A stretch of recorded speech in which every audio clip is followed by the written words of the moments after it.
Assalamualaikum warahmatullahi wabarakatuh. Perkenalkan, nama saya Dina Sylvia Ahmadi, biasa dipanggil Dina.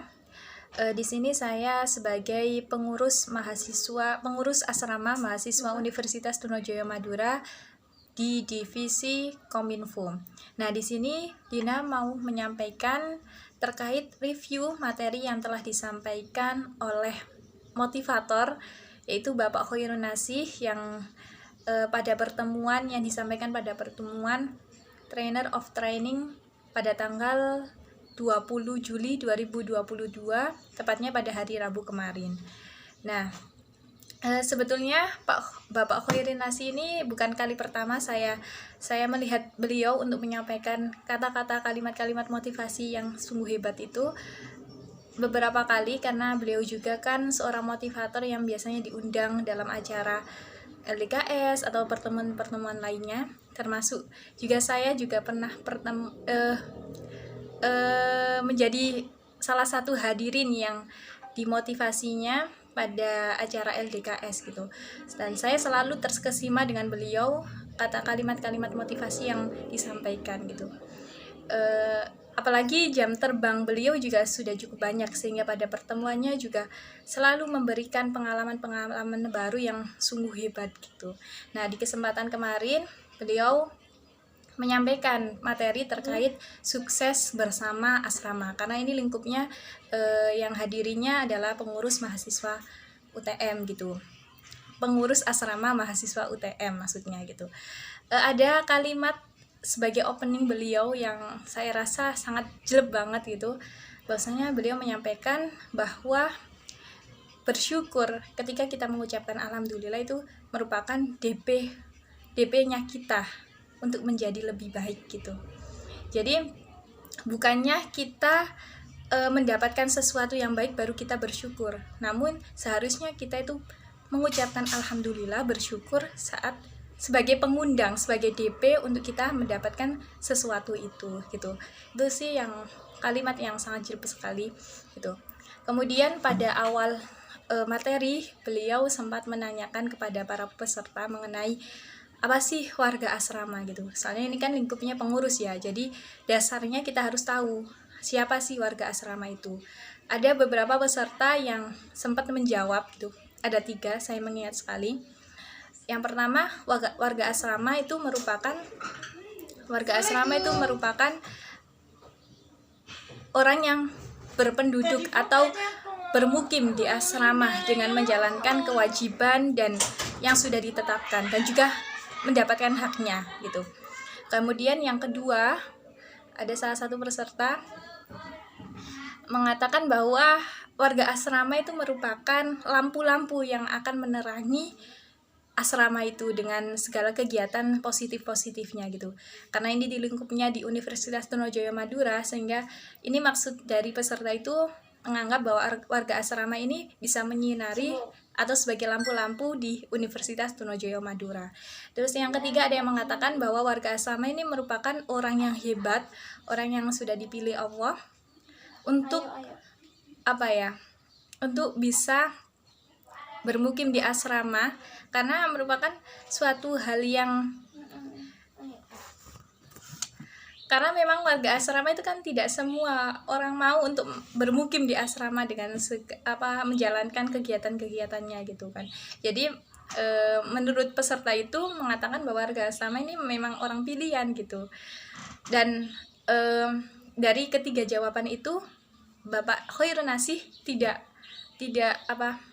menyalahkan gitu, semua memang benar gitu.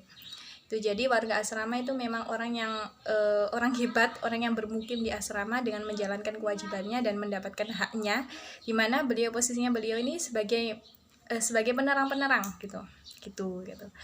Jadi kemudian untuk materi yang kedua mengenai paradigma atau perspektif atau pemikiran kita. Jadi apa yang kita lakukan, perilaku apa atau tindakan apa yang kita lakukan itu sesuai dengan paradigma kita, sesuai dengan mindset kita atau perspektif kita terhadap sesuatu. Jadi kalau kita menganggap itu perspektif kegiatan itu baik, insya Allah akan perilaku kita, tindakan kita selanjutnya juga akan berlaku baik dan tentunya akan memberikan dampak yang baik untuk diri kita pastinya dan untuk orang sekitar gitu. Kemudian Ustadz Nasi juga menyebutkan tipe manusia itu ada 4, dimana yang pertama high ability, high motivation, yaitu orang yang memiliki potensi yang tinggi dan memiliki motivasi yang tinggi gitu. Nah, ini orang yang seperti ini nih sudah bisa diajak kompromi dalam berkegiatan atau diberikan tantangan, tinggal orang itu dikontrol gitu. Terus yang kedua, ada orang itu tipenya high ability, low motivation, artinya dia itu memiliki keterampilan yang tinggi namun motivasinya itu rendah gitu. Nah, solusinya ya kita sebagai musahil yang dikatakan sebagai pengurus di asrama gitu, itu memberikan pendekatan. Ini kita lingkupnya adalah warganya. Bila warga memiliki high ability, low motivation, berarti seorang musahil itu bisa memberikan pendekatan emosional sehingga mempengaruhi untuk bagaimana meningkatkan motivasi dari anak didik tersebut atau warga asrama tersebut. Yang ketiga ada low ability, high motivation. Dia memiliki keterampilan yang rendah namun motivasinya itu tinggi. Jadi dia itu memiliki impian yang sangat tinggi tapi kurang dengan kinerjanya gitu.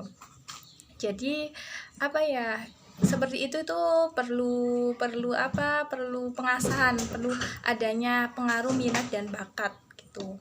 Terus yang keempat ada low ability, low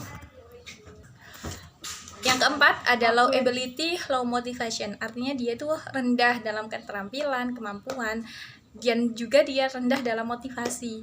Nah, ini nih sangat diwaspadai. Sebagai seorang musahil atau pengurus asrama perlu adanya pendekatan yang lebih gitu. Jangan sampai warga dengan tipe seperti yang saya sebutkan yang ke poin keempat tadi itu sampai putus harapan gitu. Kita harus asah bakatnya yang dia miliki. Nggak mungkin manusia tidak memiliki suatu kemampuan. Nah gitu, kita harus tahu bagaimana kita sebagai seorang pengurus itu memahami, mengulik, namun tidak sampai anak itu down gitu.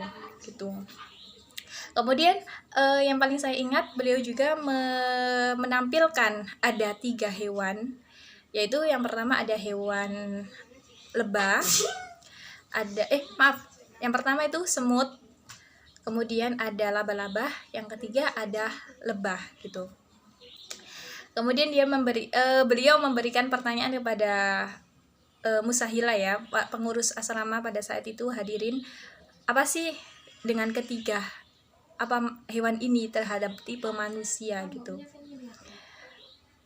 Kemudian singkat kalimat beliau menceritakan bahwa ketiga hewan tersebut ini merupakan salah satu keistimewaannya adalah namanya diistimewakan, diukirkan, difirmankan sebagai nama salah satu surah dalam Al-Quran. Salah tiga karena ada 3 hewan gitu.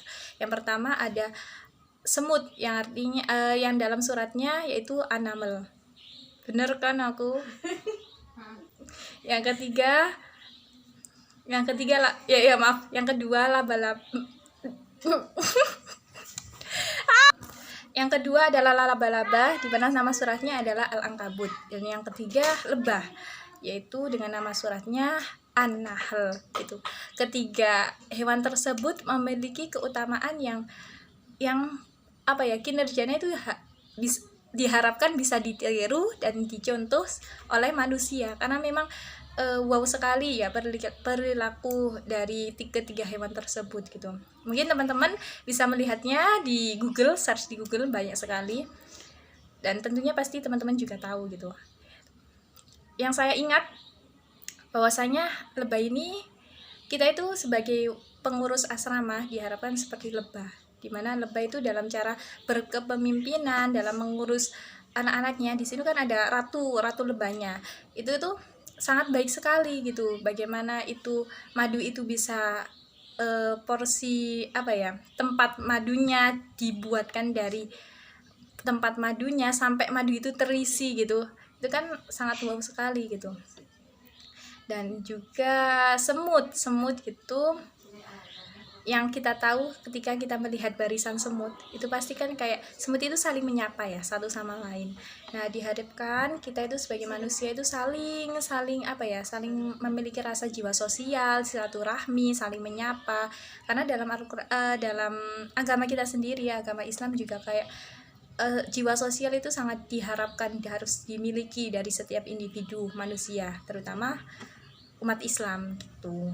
Jadi itu teman-teman review saya terhadap materi yang sudah dijelaskan oleh Ustadz Nasih dalam pertemuan TOT kemarin.